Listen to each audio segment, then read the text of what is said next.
ہمارا آپ کا رشتہ دین کا رشتہ ہے، ایمان کا رشتہ ہے، اور اس ملک سے ہمارا تعلق بھی دین اور ایمان کی بنیاد پر ہے۔ یہ ملک کسی خطے جغرافیے کا نام نہیں ہے، یہ لا الہ الا اللہ محمد الرسول اللہ کی بنیاد پر حاصل کیا جانے والا ملک ہے۔ یہ کسی کی فوجی جرنیل کی میراث نہیں ہے، یہ کسی بیوروکریٹ کی میراث نہیں ہے، یہ کسی پارٹی لیڈر کی میراث نہیں ہے۔ اس کے وارث ہم ہیں، میں اور آپ ہیں۔ ہم نے اللہ کے نام پر یہ ملک جو ہے قبول کیا ہے، حاصل کیا ہے۔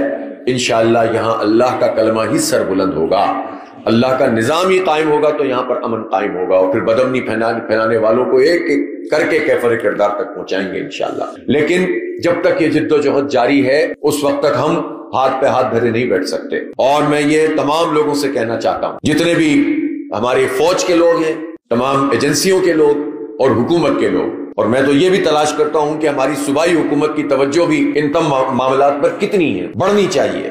اپنی توجہ کو اپنے صوبے کے عوام پر انہیں زیادہ فوکس کرنا چاہیے۔ اسی طرح وفاقی حکومت اپنی ذمہ داری سے جو ہے اپنے آپ کو علیحدہ نہیں کر سکتی، بری ذمہ نہیں ہو سکتی وہ، اور اسی طرح سے ہمارے جتنے ادارے ہیں یہ ان کی رسپانسبلٹی ہے کہ وہ امن قائم کریں۔ جب ادارے اپنی ذمہ داریاں ادا نہیں کرتے تو پھر شکوک و شبہات پروان چڑھتے ہیں، پھر انگلیاں ان کی طرف بھی اٹھتی ہیں۔ تو یہ وضاحت کرنا بھی پھر ان اداروں کی ذمہ داری ہے کہ اس پورے کھیل میں وہ کہاں کھڑے ہوئے ہیں۔ یہ کیا تماشا ہے کہ لوگ آئیں، حملہ آور نشانہ بنائیں اور چلے جائیں، چوکیاں بھی موجود ہوں، سب جگہ پر جو ہے وہ ایجنسیز بھی موجود ہوں، پورا انفراسٹرکچر موجود ہو، اس کی پوری فنڈنگ موجود ہو، اور کسی کو پتہ بھی نہ چلے کہ یہ کس نے کیا ہے۔ میں تمام اداروں کے لوگوں سے یہ کہنا چاہتا ہوں، ان کا کام صرف یہ نہیں ہے کہ وہ ہمیں خوفزدہ کرنے کے لیے کہیں فلاں کا بھی جو ہے وہ زندگی کو خطرہ ہے اور فلاں کو بھی کی زندگی کو بھی خطرہ ہے۔ اگر لوگوں کی زندگیوں کو خطرہ ہے اور آپ کو یہ بات معلوم ہے تو آپ قاتلوں کو پکڑتے کیوں نہیں ہیں؟ پھر لوگ بات نہیں کریں گے تو کیا کریں گے؟ پھر آپ پر انگلیاں اٹھتی ہیں کہ آپ کس کی پراکسی ہم یہاں پر لڑ رہے ہیں، کتنی طرح کی دہشت گرد تنظیمیں ہیں، کس کا کس سے تعلق ہے، کون کس کو استعمال کر رہا ہے، بین الاقوامی اسٹیبلشمنٹ کیا کر رہی ہے،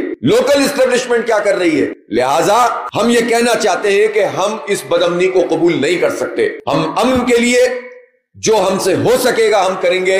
ہم یہ بات ضرور جانتے ہیں کہ ہم کسی تصادم کے راستے کو اختیار کر کے حالات کو بگاڑ کے آپ کو مزید موقع فراہم نہیں کر سکتے، لیکن پرامن مزاحمت کرنا، آواز اٹھانا، اور جس کے بارے میں ہمیں پتہ چلا ہم اس کی نشاندہی بھی کریں گے انشاءاللہ۔ ہم اللہ سے ڈرنے والے لوگ ہیں، نہ کسی فوج کے جرنیل سے ڈرتے ہیں، نہ امریکہ سے ڈرتے ہیں، نہ کسی حکومت کے آدمی سے ڈرتے ہیں۔ اس لیے سب کو اپنی ذمہ داریاں ادا کرنی ہوں گی۔ لیکچر دینے سے مسئلے حل نہیں ہوں گے، اپنی پالیسی کو ریوزٹ کیا جائے۔ کیوں ہمارے اس پورے خطے کو اس آگ کی جو ہے وہ کے حوالے کر دیا گیا ہے؟ جس کے پاس جتنی طاقت اور اختیار ہے اتنی بڑی اس کی ذمہ داری ہے کہ وہ امن کو قائم کرے اور لوگوں کی زندگیوں کو